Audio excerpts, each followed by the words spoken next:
Born from the championship-winning FTR 750 race bike, the new FTR 1200 is here.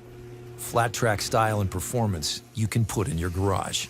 From America's first motorcycle company.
Based on the history of Indian, this is as much an Indian as any other bike.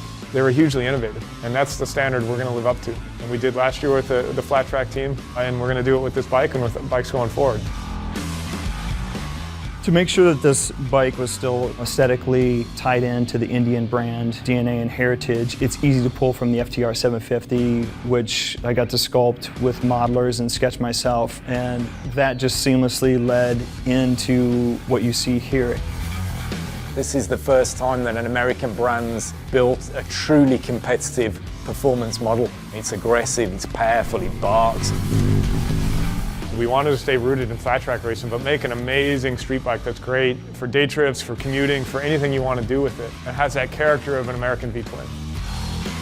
A lot of people did a lot of air miles, traveling all over the world to talk to customers and understand what they thought about the Indian brand and what they thought about these types of motorcycles and whether India can make a motorcycle like this. Our number one goal was to communicate the lines and the overall silhouette of our race motorcycle as closely as we could. The simplicity and elegance in developing a very subtle or very fast form. You have to keep it tight and as compact and efficient of a design as you can. Once you have 2D sketches, start doing the clay, start working with industrial design to figure out what will work, taking it from 2D into 3-dimensional. My favorite part of the bike is the frame. We probably did 20 iterations before we got to the final concept. It was one of the most challenging portions of the bike, but at the same time, I think it was the most rewarding. Our test engineers really have a huge list of tests that each bike has to go through. Some will go to the VDS, which is a vehicle dynamic shaker. It has 2 giant posts that really beat the hell out of the bike and try to break things. What we do in the Sound Lab is try to pinpoint any noises, frequencies, vibrations that might bug the customer. It's got new internals, new heads, new barrels, new exhaust, new intake, making a lot more power. It feels aggressive, it feels raw. The front lifts up in the first few gears. It's just an awesome bike. When I got to put a leg over that bike and rip it through the mountains against Ducatis and BMWs and KTMs and all the benchmarks, I started to believe we had something special, something different, something unique, something true to Indian that I really was excited about. The performance value is there, the brand legacy is there, the quality is there, the power delivery is there, the ride and handling, everything that I'm looking for. This is one of my proudest moments, and it's a motorcycle I've been trying to design for 16 years. The fact that we're doing it, American bike that rips, and that is at home in Rome as it is in New York, as it is in Spirit Lake, Iowa, is just amazing to be part of. And it's just the beginning, honestly.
So the day I was given the assignment to work on the FTR 1200 engine was a pretty exciting one.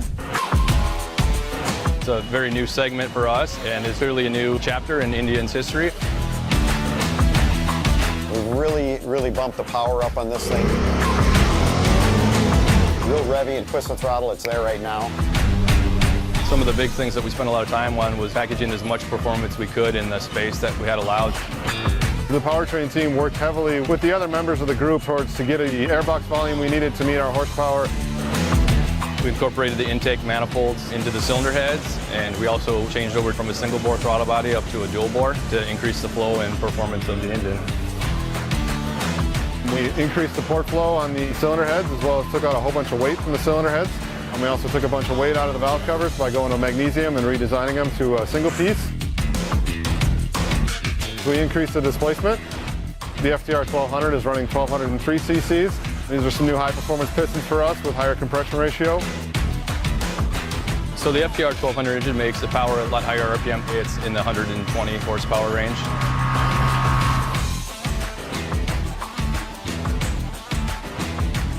Also, the other big difference is we pulled a lot of mass and inertia out of the crankshaft to make it rev quicker and snappier and just give it a way different feel for the entire bike.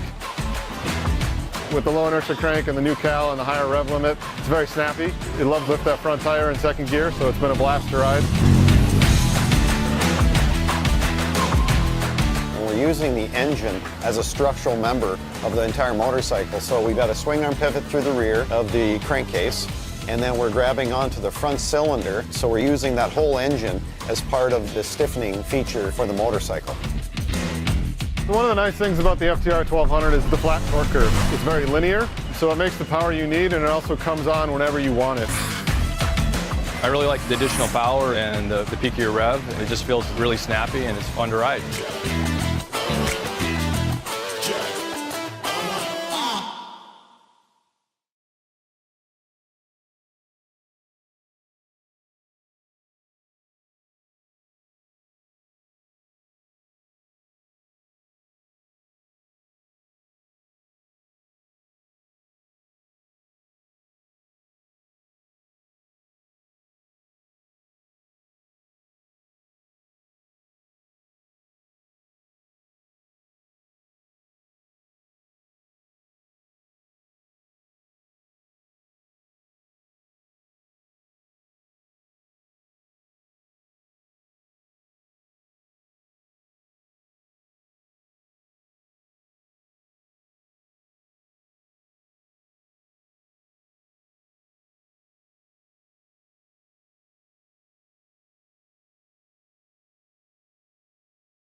Introducing the Rally Collection for FTR 1200 from Indian Motorcycle.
Introducing the Sport Collection for FTR 1200 from Indian Motorcycle.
Introducing the Tour Collection for FTR 1200 from Indian Motorcycle.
Introducing the Tracker Collection for FTR 1200 from Indian Motorcycle.